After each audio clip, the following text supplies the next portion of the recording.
So this is logical. And the problem is, like I said, when I've talked to Mark Andreessen and many other people, they think this is just fear-mongering. We'll be fine.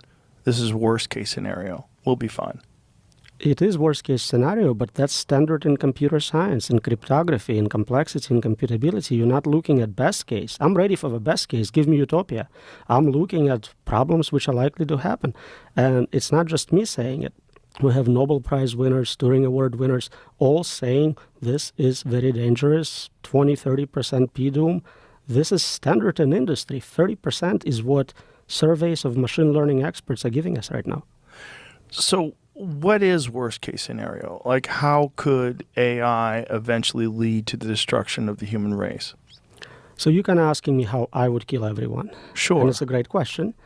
I can give you standard answers. I would talk about computer viruses, breaking into maybe nuclear facilities, nuclear war. I can talk about synthetic biology, nanotech. But all of it is not interesting when you realize we're talking about superintelligence, a system which is thousands of times smarter than me. It would come up with something completely novel, more optimal, better way, more efficient way of doing it. And I cannot predict it because I'm not that smart. Jesus. That's exactly what it is. We're basically setting up an adversarial situation with agents which are like squirrels versus humans. No group of squirrels can figure out how to control us. Right. Even if you give them more resources, more acorns, whatever, they're not going to solve that problem. And it's the same for us. And most people think 1 or 2 steps ahead. And it's not enough. It's not enough in chess. It's not enough here. If you think about AGI and then maybe superintelligence, that's not the end of that game. The process continues. You'll get superintelligence creating next level AI. So superintelligence plus plus, 2.0, 3.0, it goes on indefinitely. You have to create a safety mechanism which scales forever, never makes mistakes, and keeps us in decision-making position so we can undo something if we don't like it. And it would take superintelligence to create a safety mechanism to control superintelligence. At that level. And it's a catch-22. If we had friendly AI, we can make another friendly AI. So if like aliens send us one and we trust it, then we can use it to build local version which is somewhat safe. Have you thought about the possibility that this is the role of the human race and that this happens all throughout the cosmos? Is that curious humans who thrive on innovation will ultimately create a better version of life? I thought about it. Many people think that's the answer to Fermi paradox. There is also now a group of people looking at what they call a worthy successor. Basically, they kind of say, yep, we're going to build superintelligence. Yep, we can't control it. So what properties would we like to see in those systems? How important is it that it likes art and poetry and spreads it through the universe? And to me, it's like, I don't want to give up yet. I'm not ready to decide if killers of my family and everyone will like poetry. We're still here. We're still making decisions. Let's figure out what we can do. Well, poetry is only relevant to us because poetry is difficult to create and it resonates with us. Poetry doesn't mean jack shit to a flower. It's more global to me. I don't care what happens after I'm dead, my family is dead, all the humans are dead. Whatever they like poetry or not is irrelevant to me. Right.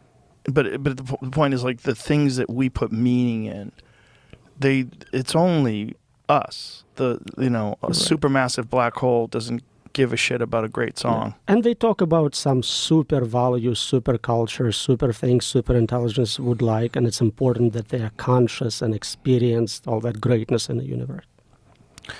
But I would think that they would look at us the same way we look at chimpanzees. We would say, yeah, they're great, but don't give them guns. Yeah, they're great, but don't let them have airplanes. Don't let them make global geopolitical decisions. So there are many reasons why they can decide that we are dangerous. We may create competing AI. We may decide we want to shut them off. So for many reasons, we would try to restrict our abilities, restrict our capabilities for sure. Yeah, and there's no reason why they would not limit our freedoms. If there is something only a human can do, and I don't think there is anything like that, but let's say we are conscious, we have internal experiences, and they can never get it. I don't believe it, but let's say it was true. And for some reason, they wanted to have that capability. They would need us and give us enough freedom to experience the universe, to collect those qualia, to kind of engage with what is fun about being a living human being, what makes it meaningful. Right, but that's such an egotistical perspective, right? That we're so unique that even super intelligence would say, wow, I wish I was human. Humans have this unique quality of confusion and creativity. There is no value in it, mostly because we can't even test for it. I have no idea if you're actually conscious or not. So how valuable can it be if I can't even detect it? Only you know what ice cream tastes like to you. Okay, that's great. Sell it now. Make a product out of it. Right. And there's obviously variables because there's things that people like that I think are gross. Absolutely. So really you can come up with some agent which likes anything or finds anything fun. God, why are you freaking me out right away? That's the problem. This podcast is 18 minutes old, and I'm like, we could just stop right now. Couple hours at least, and then I have to fly here. No, and all I that, don't. you know? Well, I don't want to end. I have so many questions, but it's just the problem is we got off to it. We just cut to the chase right away, and the chase seems to be it's something that must be confronted because it's right there. That's it. That's the whole thing. And I've tried so hard to listen to these people that don't think that it's a problem and listen to these people that think that it's going to be a net positive for humanity and, oh, God, it's good. I feel better now. But it doesn't work. It doesn't resonate. I wish they were right. Every time I have a debate with someone like that, I'm like, please come up with better arguments. Prove me wrong. I don't want to be right on this one. I want you to show all the mistakes in my papers. I want you to show me how to control superintelligence and give us utopia, solve cancer, give us free stuff. That's great. Right. When you think about the future of the world and you think about these incredible technologies scaling upwards and exponentially increasing in their capability, what do you see? Like, what do you think is going to happen? So there are many reasons to think they may cancel us for whatever reasons. We started talking about some game theoretical reasons for it. If we are successful at controlling them, I can come up with some ways to provide sort of partial solution to the value alignment problem. It's very hard to value align 8 billion people, all the animals, everyone, because we disagree. We like many different things. So we have advanced virtual reality technology. We can technically give every person their own virtual universe where you decide what you want to be. You're a king, you're a slave, whatever it is you're into, and you can share with others, you can visit their universes. All we have to do is figure out how to control the substrate, the superintelligence running all those virtual universes. And if we manage to do that, at least part of the value alignment problem, which is super difficult, how do you get different preferences, multi-objective optimization, essentially? How do you get different objectives to all agree?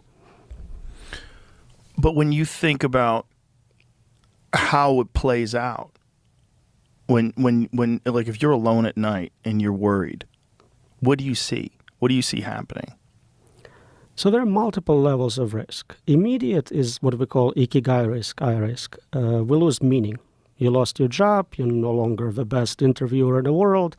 Like, what's left? What are you going to do? Maybe some people will find some other kind of artificial things to do, but for most people, their job is their definition, who they are, what makes a difference to them. For quite a few people, especially in professional circles. So losing that meaning will have terrible impact on society. We always talk about unconditional basic income. We never talk about unconditional basic meaning. What are you doing with your life if basic needs are provided for you?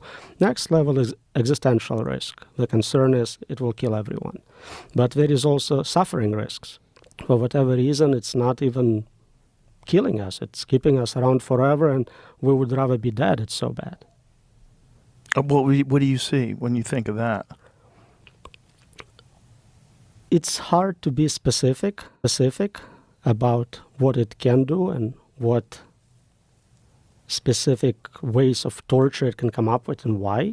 Again, if we're looking at worst case scenarios, I found this set of papers about what happens when young children have epileptic seizures, really bad ones. And what sometimes helps is to remove half of your brain. Oh, Jesus. Just cut it out. And there are two types of surgeries for doing that. One is to remove it completely, and one is to kind of dissect connections leading to that half and leave it inside. So it's like solitary confinement with zero input-output forever.